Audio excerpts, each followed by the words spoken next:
हरे कृष्णा, जय श्री हरि, जय बृहस्पति देव। प्रिय श्रोतागण, आज बृहस्पतिवार के दिन सुनेंगे बृहस्पतिवार संपूर्ण व्रत कथा। इस कथा को पठन तथा श्रवण मात्र से भक्त के सभी मनोकामनाएं पूर्ण होती हैं, घर में सुख समृद्धि का वास होता है। तो आइए पूरी श्रद्धा और भक्ति के साथ सुनते हैं बृहस्पतिवार संपूर्ण व्रत कथा। तो प्रेम से बोलिए बृहस्पति भगवान की जय। जय श्री हरि। पौराणिक कथा के अनुसार प्राचीन समय की बात है। भारतवर्ष में एक राजा राज्य करता था। वो बड़ा ही प्रतापी और दानी था। वह नित्य प्रति मंदिर में भगवत दर्शन करने के लिए जाता और ब्राह्मणों और गुरु की सेवा किया करता। उसके द्वार से कोई भी याचक निराश होकर नहीं लौटता। वह प्रत्येक गुरुवार को व्रत रखता एवं पूजन करता, गरीबों की सहायता करता। परंतु यह सब बातें उसकी रानी को बिल्कुल अच्छी नहीं लगती थी। वह न तो व्रत करती और न ही किसी को एक भी पैसा दान में देती थी। वह राजा से भी ऐसा करने को मना किया करती थी। एक समय की बात है, राजा शिकार खेलने के लिए वन को चले गए। घर पर रानी और दासी थी। उस समय गुरु बृहस्पति साधु का रूप धारण करके राजा के दरवाजे पर भिक्षा मांगने के लिए आए। साधु ने रानी से भिक्षा मांगी तो वह कहने लगी, हे साधु महाराज, मैं इस दान पुण्य से तंग आ गई हूँ।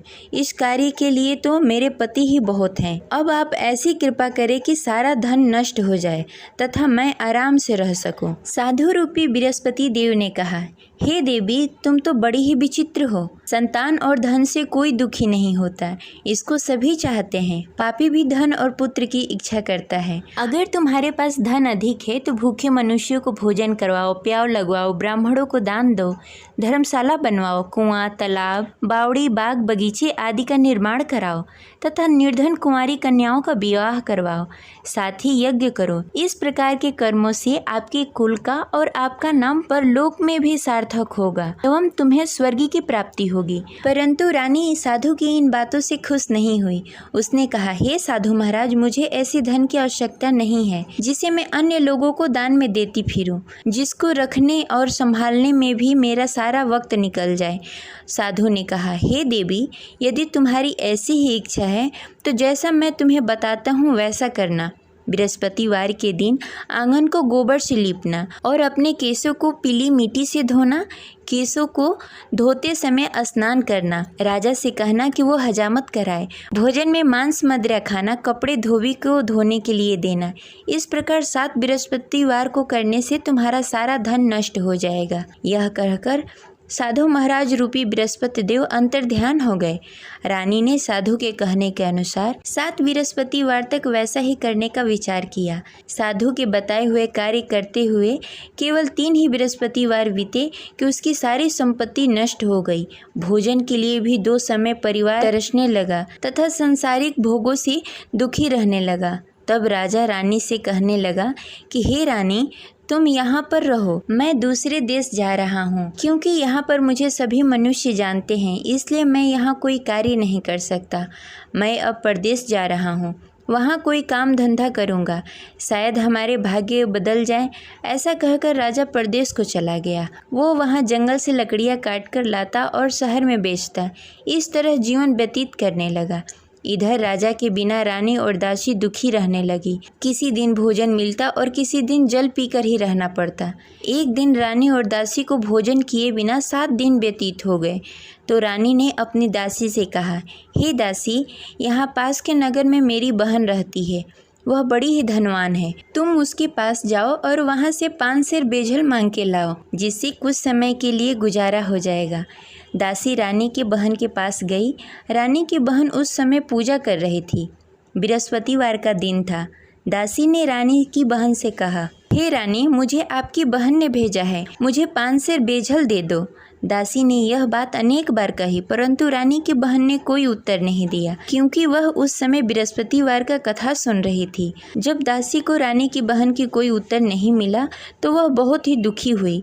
उसे क्रोध भी आया। वह लौटकर रानी से बोली, हे रानी, आपकी बहन बहुत ही घमंडी है। वह छोटे लोगों से बात नहीं करती। मैंने उससे कहा, उसने कोई उत्तर नहीं दिया। मैं वापस चली आई। रानी बोली, हे दासी, उसमें उसकी कोई गलती नहीं है। जब बुरे दिन आते हैं तब कोई असहारा नहीं देता। अच्छे बुरे का पता विपत्ति में ही लगता है। जो ईश्वर की इच्छा होगी वही होगा। यह सब हमारे भाग्य का दोष है। उधर रानी की बहन ने सोचा कि मेरी बहन की दासी आई हुई थी, परंतु मैं उससे नहीं बोली, इससे वह बहुत दुखी हुई होगी। अतः कथा सुन बृहस्पति भगवान का पूजन समाप्त करके अपनी बहन के घर गई और कहने लगी, हे बहन, मैं बृहस्पतिवार का व्रत कर रही थी, तुम्हारी दासी हमारे घर आई थी, परंतु जब तक हम कथा सुनते हैं तब तक हम लोग न उठते हैं न किसी से बातें करते हैं, इसलिए मैं नहीं बोली। कहो दासी क्यों गई थी? रानी बोली, बहन, हमारे घर अनाज नहीं था। वैसे तुमसे कोई बात छिपी नहीं है, इस कारण मैंने दासी को तुम्हारे पास 5 सर बेझल के लिए भेजा था। रानी की बहन बोली, बहन देखो, बृहस्पति भगवान सबकी मनोकामनाएं पूर्ण करते हैं, देखो शायद तुम्हारे घर में कहीं अनाज रखा हो। यह सुनकर दासी घर के अंदर गई। वहाँ से उसे एक घड़ा बेझल का भरा हुआ मिल गया। उसे बड़ी हैरानी हुई क्योंकि उसके एक एक बर्तन देख लिया था। उसने बाहर आकर रानी को बताया। दासी अपने रानी से कहने लगी, हे रानी, देखो, वैसे हमको जब अन्न नहीं मिलता तो हम रोज ही व्रत करते। अगर इनसे इस व्रत की विधि और कथा पूछ ली जाए तो हम भी इस व्रत को किया करेंगे। दासी के कहने पर रानी ने अपनी बहन से बृहस्पतिवार के व्रत के बारे में पूछा। उसकी बहन ने बताया, हे रानी बहन, बृहस्पतिवार को सूर्योदय से पूर्व उठकर स्नान आदि से निवृत्त होकर बृहस्पतिवार का व्रत करना चाहिए, लेकिन उस दिन सिर नहीं धोना चाहिए। बृहस्पतिवार के व्रत में चने की दाल और मुनक्के से विष्णु भगवान और केले के वृक्ष की जड़ की पूजन करनी चाहिए तथा दीपक जलाएं। उस दिन एक ही समय भोजन करें। भोजन पीले खाद्य पदार्थ का करें तथा कथा सुनें। इस प्रकार करने से गुरु भगवान प्रसन्न होते हैं और अन्न पुत्र धन देते हैं। इस प्रकार व्रत और पूजन की विधि बताकर रानी की बहन अपने घर को लौट गई। रानी और दासी दोनों ने ही निश्चय किया कि वे बृहस्पति भगवान का पूजन जरूर करेंगी। 7 दिन बाद जब बृहस्पतिवार आया तो दोनों ने व्रत रखा। घुड़सार में जाकर चना और गुड़ बीन लाई तथा उसकी दाल से केले की जड़ में विष्णु भगवान का पूजन किया। अब भोजन कहाँ से आए? दोनों बड़ी ही दुखी हुई, परंतु उन्होंने व्रत किया था, इस कारण बृहस्पति देव भगवान प्रसन्न थे। वे एक साधारण व्यक्ति के रूप में 2 थालों में सुंदर पीला भोजन लेकर आए और दासी को देकर बोले, हे दासी, यह भोजन तुम्हारे और रानी के लिए है, तुम दोनों करना। दासी भोजन पाकर बड़ी ही प्रसन्न हुई और रानी से बोली, रानी जी, भोजन कर लो। रानी को भोजन आने के बारे में कुछ पता नहीं था, इसलिए वह दासी से बोली, जा तू ही भोजन कर ले, क्योंकि तू हमारी व्यर्थ में हंसी उड़ाती है। दासी बोली, एक व्यक्ति अभी भोजन देकर गए हैं। रानी कहने लगी, वह भोजन तेरे लिए दे गए होंगे, तू ही भोजन कर ले। दासी ने कहा, वह व्यक्ति हम दोनों के लिए भोजन की थाली लेकर आए हैं, इसलिए मैं और आप दोनों ही साथ भोजन करेंगी। फिर दोनों ने गुरु भगवान का नमस्कार किया और भोजन प्रारंभ किया। उसके बाद से वे प्रत्येक बृहस्पतिवार को गुरु भगवान का व्रत और पूजन करने लगी। बृहस्पति भगवान की कृपा से उसके पास धन हो गया, परंतु रानी फिर पहले की तरह आलस्य करने लगी।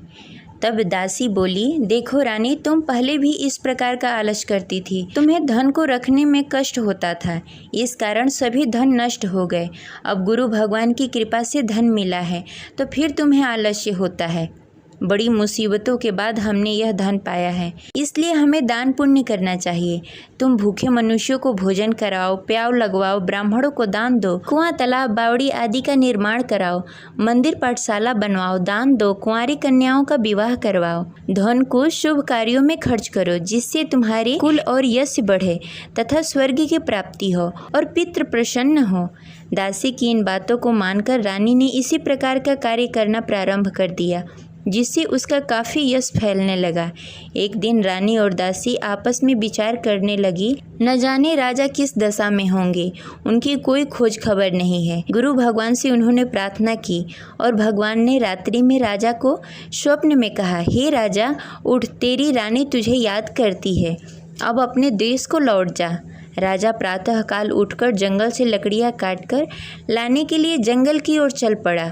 जंगल में गुजरते हुए वह सोचने लगा, रानी की गलती से कितने दुख भोगने पड़े। राजपाट छोड़कर जंगल में आकर रहना पड़ा।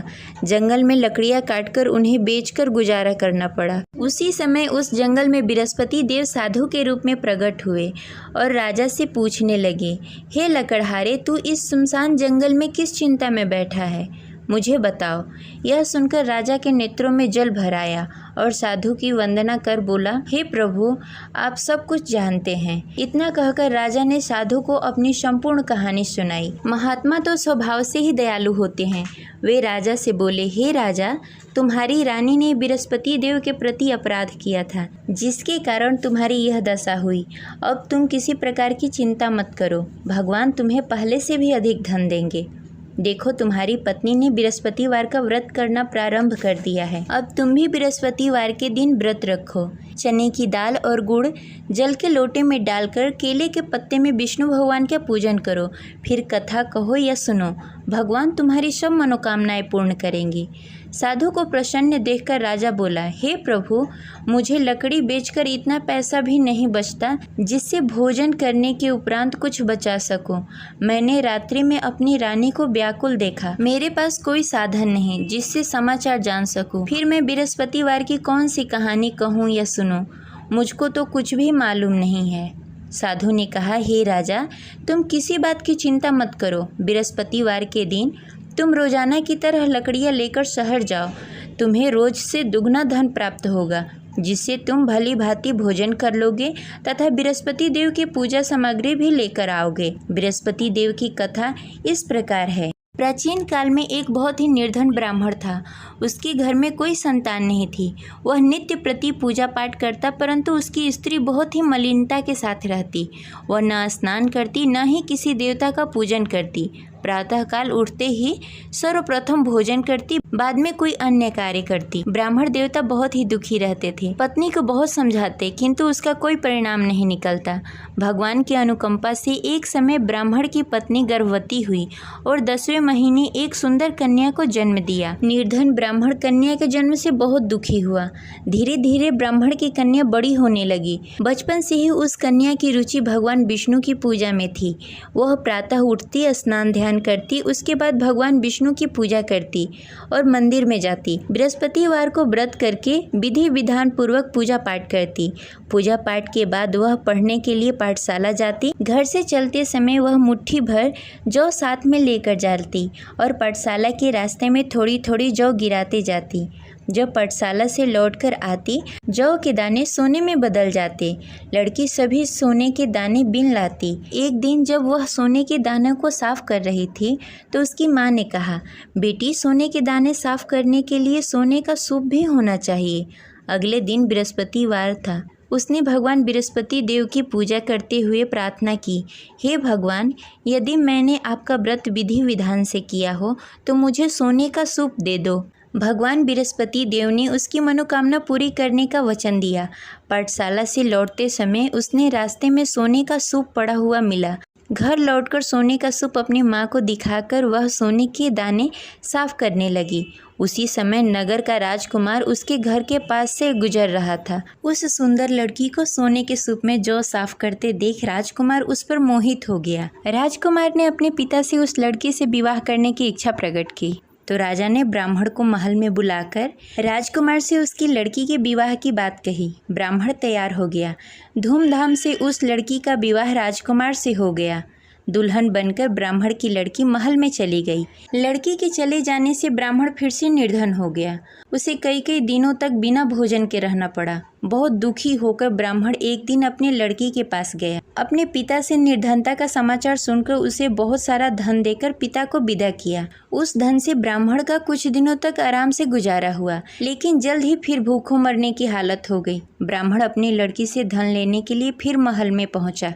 लड़की ने पिता की बुरी हालत देखकर कहा, पिताजी, आखिर आप कब तक मुझसे धन लेकर जीवन व्यतीत करेंगे? आप कोई ऐसा उपाय क्यों नहीं करते जिससे आपका घर धन धान से भर जाए? ब्राह्मण ने कहा, मैंने तेरी माँ को बहुत समझाने की कोशिश की, पर उसकी समझ में कुछ नहीं आता। उसकी फुहरता नष्ट हो तब तो घर की निर्धनता दूर हो। तब कुछ सोचकर लड़की ने पिता से कहा, पिताजी, आप कुछ दिनों के लिए माँ को मेरे पास छोड़ जाओ। तब कुछ सोचकर ब्राह्मण ने पत्नी को लड़की के पास महल में छोड़ दिया।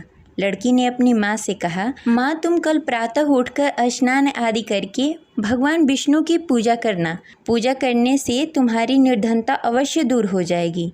लेकिन उसकी माँ ने उसकी कोई बात नहीं मानी। तब क्रोधित होकर लड़की ने अपनी माँ को एक कक्ष में बंद कर दिया। सूर्योदय के समय माँ को उठाकर जबरदस्ती उसे स्नान आदि करवाया, फिर मंदिर में ले जाकर भगवान बृहस्पति देव की पूजा करवाई। कुछ दिनों तक ऐसा करने से माँ की बुद्धि में कुछ परिवर्तन हुआ और वह स्वयं बृहस्पतिवार का व्रत रखने लगी। उसके व्रत करने से ब्राह्मण के घर की निर्धनता दूर हो गई और भगवान विष्णु की अनुकंपा हुई और दोनों पति पत्नी धन संपत्ति पाकर आनंद पूर्वक जीवन व्यतीत करते हुए विष्णु धाम को चले गए। लकड़हारा बने राजा ने उस साधु से भगवान विष्णु देव की यह कथा सुनकर बृहस्पतिवार का व्रत करना शुरू कर दिया और भगवान विष्णु की पूजा करने लगा। उस दिन से उसके सभी क्लेश दूर हो गए। लेकिन अगले बृहस्पतिवार को कामकाज में अधिक व्यस्त होने के कारण उसने भगवान बृहस्पति देव का व्रत नहीं किया। भगवान बृहस्पति देव लकड़हारे से क्रोधित हो गए और उसे भूल की सजा दी। उस दिन नगर के राजा ने नगर में घोषणा करके सबको सूचित किया कि प्रत्येक नागरिक मेरे महल में भोजन करने आए। जो नहीं आएगा उसे अपराधी मानकर भारी दंड दिया जाएगा। लकड़हारा बने राजा ने उस नगर के राजा की घोषणा तो सुनी, लेकिन जंगल से लकड़ी काटकर लाने और उसे बेचने में देरी हो जाने के कारण वह समय पर महल में भोजन करने नहीं पहुंच सका। अतः राजा के सैनिक लकड़हारे को पकड़कर महल में ले गए। राजा ने उसे महल के एक कक्ष में बैठाकर भोजन कराया। उस कक्ष में एक खुट्टी पर रानी का सोने का हार लटका हुआ था। लकड़हारा अकेला उस कक्ष में भोजन कर रहा था।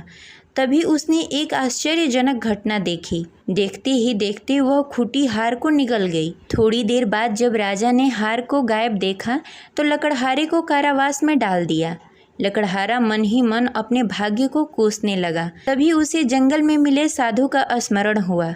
थोड़ी देर में भगवान बृहस्पति देव सन्यासी के रूप में उसके सामने प्रकट हुए और कहा, हे लकड़हारे, तूने भगवान बृहस्पति देव की पूजा नहीं की, इसी कारण तुम्हें कष्ट हो रहा है। लेकिन अब चिंता मत करो, बृहस्पतिवार के दिन कारागार के दरवाजे पर तुम्हें कुछ पैसे पड़े हुए मिलेंगे। उन पैसों से भगवान बृहस्पति देव का व्रत करके उनकी पूजा करोगे तो तुम्हारे सारे दुख दूर हो जाएंगे। फिर बृहस्पतिवार के दिन दरवाजे पर पड़े पैसे राजा को मिले, जिससे उसने चने की दाल, गुड़, मुनक्का मंगाकर भगवान बृहस्पति देव की कथा कही और व्रत किया, जिससे भगवान बृहस्पति देव प्रसन्न होकर उस नगर के राजा को स्वप्न में लकड़हारे को मुक्त करने को कहा। सुबह राजा ने आकर अपने कक्ष में देखा कि खूंटी पर हार टंगा हुआ है। राजा ने लकड़हारे को मुक्त कर दिया, उसे धन और आभूषण देकर विदा किया। लकड़हारा बना राजा उस नगर से चलकर अपने नगर की तरफ चल दिया। जब राजा अपने नगर में पहुंचा तो उसने देखा उस नगर में कुएं, धर्मशाला, बाग बगीचे देखकर बहुत प्रसन्न हुआ। राजा ने किसी से पूछा, ये कुएं, धर्मशाला किसने बनवाए? सबने उसे बताया कि ये सब रानी और दासी ने बनवाए हैं। राजा जब महल में पहुंचे तो रानी ने उनका भव्य स्वागत किया। तब राजा ने निश्चय किया कि सप्ताह में एक बार तो सभी बृहस्पतिवार का व्रत तथा पूजन कर सकते हैं, परंतु मैं प्रतिदिन व्रत किया करूँगा तथा दिन में 3 बार कथा कहूँगा। अब राजा हर समय दुपट्टे में चने की दाल बांधकर रखते तथा दिन में 3 बार बृहस्पतिवार का कथा कहते। कुछ दिनों के बाद राजा को अपनी बहन की याद आई। एक दिन घोड़े पर सवार होकर राजा अपनी बहन से मिलने के लिए चल दिया। अभी राजा नगर के बाहर ही पहुंचा था कि उसने देखा कि कुछ लोग एक 100 को ले जा रहे हैं। राजा को स्मरण हुआ कि आज उसने किसी को बृहस्पतिवार का व्रत कथा नहीं सुनाया। राजा ने उन लोगों से रोककर कहा, भाइयों, आप 100 ले जाने से पहले मुझसे बृहस्पतिवार का कथा सुन लो। लोगों ने राजा पर क्रोधित होते हुए कहा, तुम पागल तो नहीं हो? लेकिन कुछ बड़े बुजुर्ग लोगों ने कहा, अच्छा भाई, तुम साथ में चलते चलते अपनी कथा भी सुनाते रहो। राजा ने चलते चलते आधी ही कथा सुनाई थी कि 100 हिलने लगा। राजा की पूरी कथा समाप्त होते ही 100 उठकर बैठ गया। लोगों ने हैरानी से दांतों तले उंगली दबाई और अगले बृहस्पतिवार को भगवान बृहस्पति देव का व्रत करने व कथा सुनने का निश्चय कर लिया। अब घोड़े पर सवार होकर राजा चलते हुए एक किसान के पास पहुंचा। किसान अपने खेत में हल चला रहा था। राजा ने कहा, अरे भाई, मुझसे बृहस्पतिवार का कथा सुन लो। किसान झुंझलाकर बोला, अरे भाई, देख नहीं रहे, जितनी देर मैं तुम्हारी कथा सुनूंगा उतनी देर में तो पूरी खेत में हल चला लूंगा। राजा निराश होकर चला गया। तभी किसान का बैल लड़खड़ा के गिर गया और किसान के पेट में भी जोरों से दर्द होने लगा। जब उसकी पत्नी वहां आई तब उसने पूछा कि क्या हुआ। किसान ने घुड़सवार की पूरी कहानी सुनाई कि पत्नी दौड़ती हुई राजा के पास पहुंची और हाथ जोड़कर बोली, भैया मैं तुम्हारी कथा सुनने के लिए तैयार हूँ। राजा ने उसके साथ खेत पर पहुंचकर बृहस्पतिवार की कथा सुनाई। तभी बैल भी उठकर खड़ा हो गया और किसान के पेट का दर्द भी तुरंत ठीक हो गया। राजा वहां से अपने घोड़े पर सवार होकर अपने बहन के घर पहुंचा। तब राजा की वहां बहुत आव भगत हुई। अगले दिन सुबह उठकर राजा ने देखा घर के सभी लोग भोजन कर रहे हैं। किसी भूखे को बृहस्पतिवार का कथा सुनाए बिना राजा कभी भोजन नहीं करता था। उसने बहन से कहा, बहन क्या घर में कोई ऐसा व्यक्ति है जिसने भोजन नहीं किया हो? उसकी बहन ने बोला, भैया हमारे घर तो क्या, आपको पूरे नगर में कोई ऐसा व्यक्ति नहीं मिलेगा जिसने सुबह सुबह भोजन नहीं किया हो। तब राजा ने बहन के घर से निकलकर उस नगर में बिना भोजन किए हुए व्यक्ति की तलाश करनी शुरू की। एक गडेरिये के घर में उसका बेटा बीमार होने के कारण भूखा रह गया था। राजा ने उसको जाकर बृहस्पतिवार का कथा सुनाया। कथा सुनते सुनते गडेरिये की बेटे की बीमारी भी ठीक हो गई। सबने राजा की बहुत प्रशंसा की। एक दिन राजा ने अपनी बहन से कहा, बहन अब हम अपने घर जाना चाहते हैं, तुम भी हमारे साथ चलो, कुछ दिन वहाँ रहकर लौट कर आना। राजा की बहन ने अपनी सास से पूछा तो सास ने ताने देते हुए कहा, बहू मायके जाना हो तो अकेली जाना, मेरे पोतों को लेकर नहीं जाना। तुम्हारे भाई की कोई संतान नहीं है, कहीं तुम्हारी भाभी मेरे पोतों को भी जादू टोना न कर दे। दूसरे कक्ष में बहन की सास की बातें सुनकर राजा दुखी मन से अकेले ही अपने नगर को लौट गया। रानी ने राजा से कहा, आप तो अपनी बहन को साथ लाने गए थे, फिर बहन को साथ क्यों नहीं लेकर आए? तब राजा ने दुखी होते हुए कहा, रानी हम निसंतान हैं, इसलिए कोई हमारे घर आना पसंद नहीं करता। रानी ने राजा को समझाते हुए कहा, मैं बृहस्पति देव ने सब कुछ दिया है, अब भगवान बृहस्पति देव हमें संतान भी अवश्य देंगे। बृहस्पतिवार को विधि पूर्वक व्रत करते हुए राजा और रानी ने भगवान बृहस्पति देव से संतान के लिए प्रार्थना की। कुछ दिनों के बाद ही रानी गर्भवती हो गई। 10वें महीने रानी ने एक सुंदर बालक को जन्म दिया। राजा रानी जीवन पर्यंत बृहस्पतिवार का व्रत करते रहे। उनके घर में धन्य धान्य की वर्षा होती रही। इस तरह अनंत पूरक जीवन यापन करते हुए राजा रानी भगवान बृहस्पति देव की अनुकंपा से मोक्ष को प्राप्त हो गए। बृहस्पतिवार को विधि पूर्वक व्रत करके जो स्त्री पुरुष भगवान विष्णु की पूजा करते हैं उनकी सभी मनोकामनाएं पूर्ण होती है। जय बृहस्पति देव। इस प्रकार यह कथा संपन्न हुई। आशा करते हैं आपको अच्छी लगी होगी। तो इस वीडियो को ज़्यादा से ज़्यादा लोगों को शेयर करें और इस चैनल को सब्सक्राइब करके बेल आइकन को प्रेस कर लें। मिलते हैं अगले वीडियो में, तब तक के लिए हरे कृष्णा। जय बृहस्पति देव।